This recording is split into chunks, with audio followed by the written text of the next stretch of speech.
Ndugu wananchi, kama nilivyosema, moja ya nguzo kuu ya uchumi katika mkoa huu ni utalii, na wasemaji walionitangulia wamelisema hilo, na tumefanya jitihada kubwa kuukuza utalii.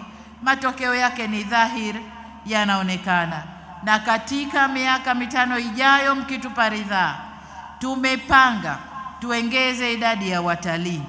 Sasa hivi mkoa wa Manyara, watalii waliotembelea hifadhi ya Tarangire na Ziwa Manyara imefikia 1,650,000 na namba nyingine juu, hatua iliyoongeza fursa ya ajira na mapato pia kwa Wanamanyara.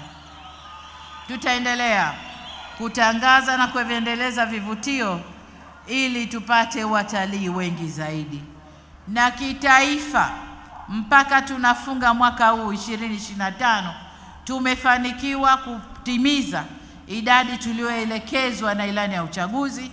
Ilani ilituelekeza tuwe na watalii 500,000 wa ndani ya nchi na nje ya nchi. Tumefikia 5,500,000.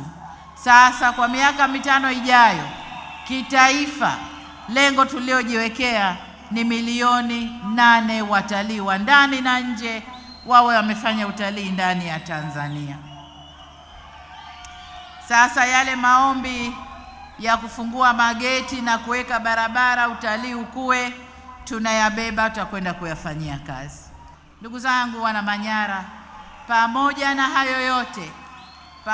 hayo yote, ili mkoa wetu wa Manyara ukue vyema kiuchumi na kiusawa wa jamii, ni lazima pia tuwe na viwanda, tuwe na miundombinu, barabara na mambo mengine.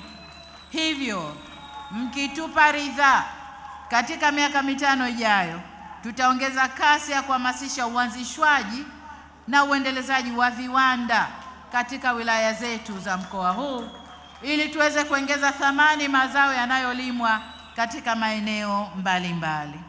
Leo tunalia kwamba bei ya mbaazi imeshuka ulimwenguni, lakini tukiweka kiwanda, mbaazi ile ile tutaiongeza thamani, tuiweke kwenye mifuko, ikae vizuri kwenye ghala, tusubiri bei ipande na tuiuze kwa bei nzuri.